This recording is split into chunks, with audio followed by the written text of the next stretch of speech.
Hello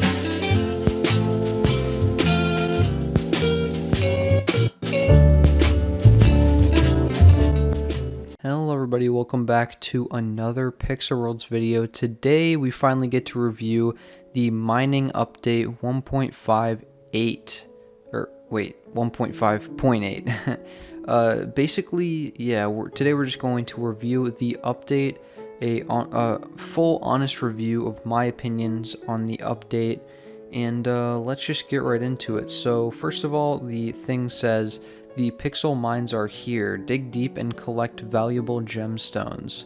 So the pixel mines, we've been hypothesizing about it for a long time. There's really nothing of a surprise this update. Jake basically told us everything we need to know in the streams, and of course I covered that and everything. And yeah, there's fun to be had in the mines, I'd say. I am curious though about the longevity. I guess I'll just jump right into what my thoughts are. I'm curious about the longevity of this feature because the world generation seems pretty similar. In the Nether, it seems like there's a lot of different modules, but in the mining thing, it's basically just a naturally generated world, like with the cave generation system, but with different patterns of caves and stuff, and there's a few different blocks. So I'm not sure if this is going to get boring after a while because of the cave generation, but I do want to say I think it's going to be more fun, and here's why. Nether kind of limits you by the only goal being killing all the monsters, and that's the only way you can get gems. Of course, you also find the crystals and everything, and you know, that's whatever, but basically the point is to get from point A to point B, killing as many monsters as you can, and collecting as many crystals as you can. In this case, you can collect pebbles for profit. You can kill the monsters for mining ingredients pretty commonly. Like, you can get easy mining ingredients every single time you do it. You can just go straight for the exit, which is going to contribute to the achievement, the mining exit achievement, compared to Nether, where it's still going to take you like 10 minutes to get to the exit because you have to find 4 keys and then find the exit, which takes an extremely long time. With mining, you can pretty much, I mean, I tested myself. On average, it takes like about a minute to get through the Nether. This still means that because the achievement needs you to complete 1,000 exits, it's still going to take like 16 hours if you're just a straight speed run every single exit as fast as you could. But that's not that bad, especially considering I think the quests give you like gems and stuff, a lot of gems, and that's just easy gems in my opinion. You can easily speedrun the exits. You can literally get done 10 exits, 10 mining exits, whereas you could only get 1 Nether exit in the same amount of time, if that makes any sense. So what I'm trying to say here is that they made it super easy for you to complete this achievement compared to the Nether. I wish it was so much easier to just exit the Nether than it is now, because there's so many enemies blocking your way.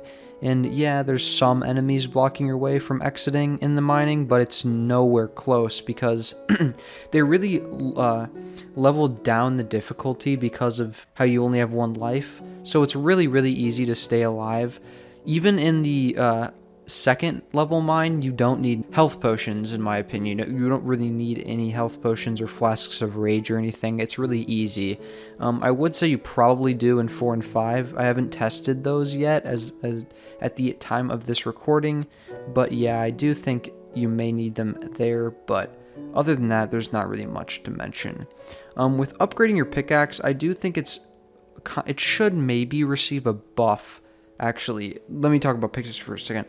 I think the pickaxes should receive a buff in the durability because it takes about 1,000 durability per mining level. Each time you do it, it takes about 1,000 durability. If you go through every single portion of the mine, killing all the monsters, mining all the blocks you can, because keep in mind, you actually get pouches and like chests and stuff if you break the blocks. Like, there's a certain chance of getting those, just like there is with farming.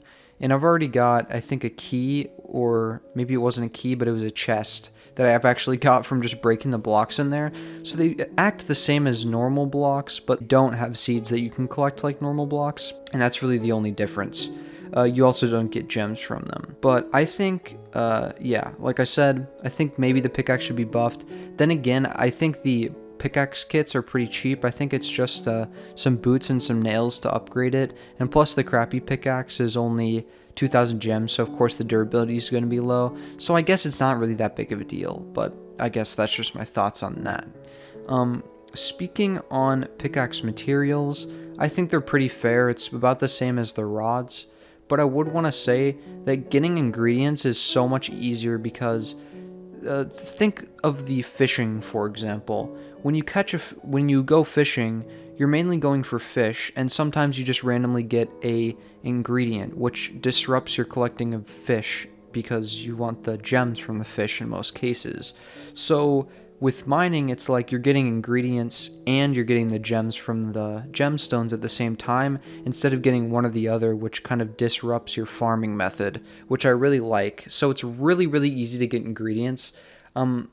People were getting the pickaxe upgrade right away because of how easy it is to get those ingredients. Of course it is, or it was with fishing too, but I just mean it's so you just have to lay back and get the ingredients. It's really not that big of a deal to get, is kind of what I mean. Just go into the darkness orb. I already spoke on this in another video, but the darkness orb is pretty cool. You can basically have varying darknesses. I really want to see what kind of world will really exploit this. I would assume it would probably be some sort of maze that would try to do this, but I think it would be cool just in time for Halloween for someone to make some sort of horror-themed world. And I think that would actually work pretty well.